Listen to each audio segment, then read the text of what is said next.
بسم اللہ الرحمن الرحیم۔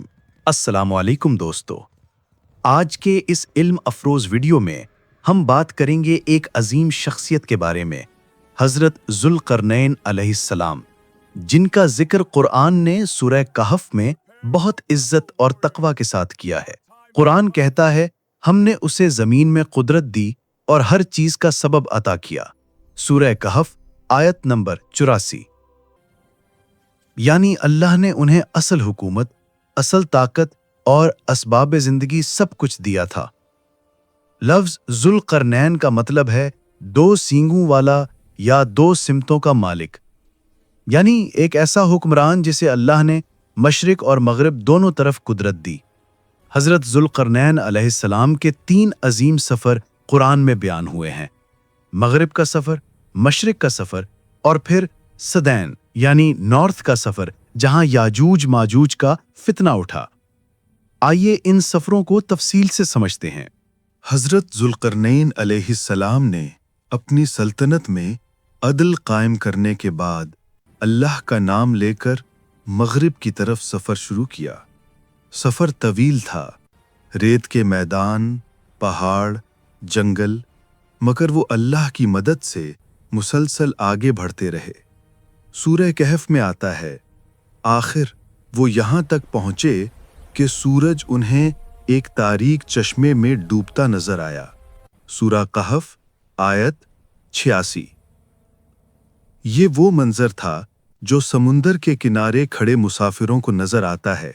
جب ڈوبتا سورج ایسا لگتا ہے جیسے کالا سمندر اسے نگل رہا ہو۔ وہاں انہیں ایک عجیب قوم ملی، ایسی قوم جن کی حالت دیکھ کر حضرت ذوالقرنین علیہ السلام حیران رہ گئے۔ یہ لوگ جانوروں کی کھالیں پہن کر گزارا کرتے تھے، ان کے پاس کوئی دوسرا لباس نہ تھا، ان کی غذا صرف سمندر سے نکلنے والے مردہ جانور تھے۔ زندگی میں تہذیب کا کوئی نشان نہ تھا، طاقت تھی، درندگی تھی اور جنگجو مزاج تھا۔ ان کے لشکر بے شمار تھے، جنگ میں نہایت سخت اور وحشی، انسانیت سے دور ایک جنگلی طرز زندگی۔ حضرت ذوالقرنین نے ان لوگوں کو اللہ کی طرف بلایا۔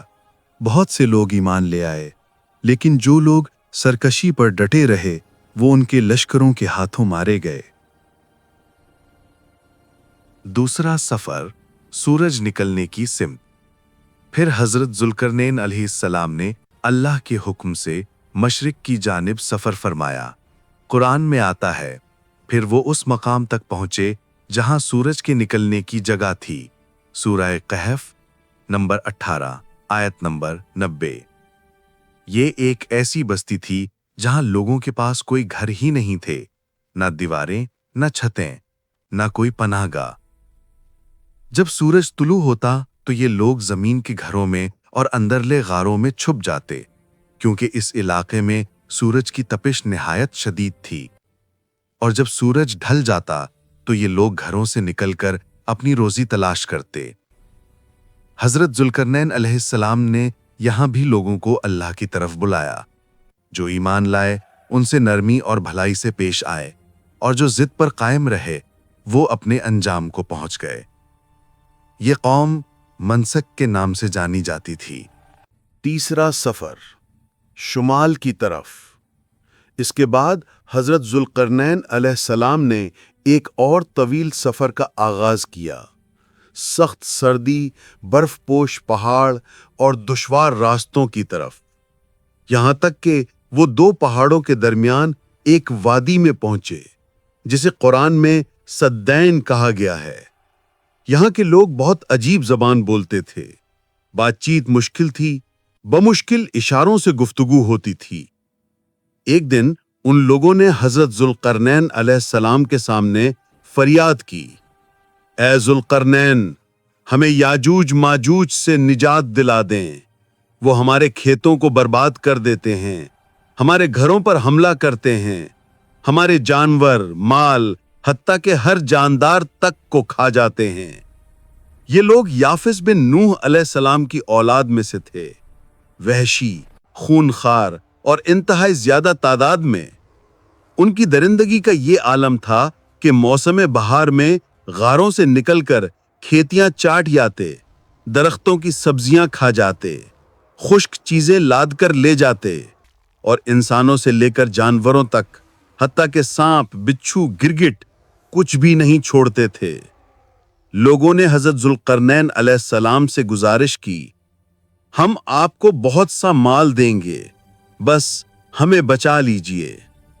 مگر اس عظیم بادشاہ نے جواب دیا، جو کچھ اللہ نے مجھے دیا ہے وہ کافی ہے، مجھے تمہارے مال کی حاجت نہیں، بس تم لوگ اپنی محنت سے میری مدد کرو۔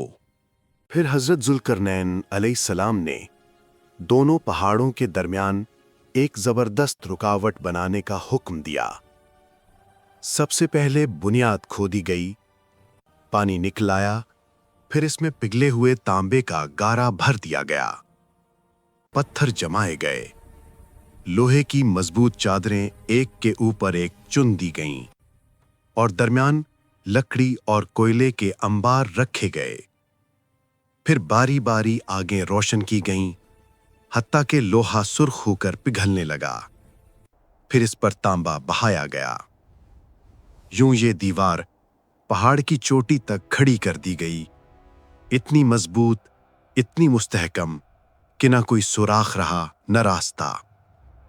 یہ سد سکندری کہلائی، دنیا کی سب سے طاقتور دیواروں میں سے ایک۔ اللہ نے حضرت ذوالقرنین علیہ السلام کی محنت کو قبول فرمایا، اور یاجوج ماجوج اس دیوار کو کبھی نہ توڑ سکے اور نہ ہی اس کے اوپر چڑھ سکے۔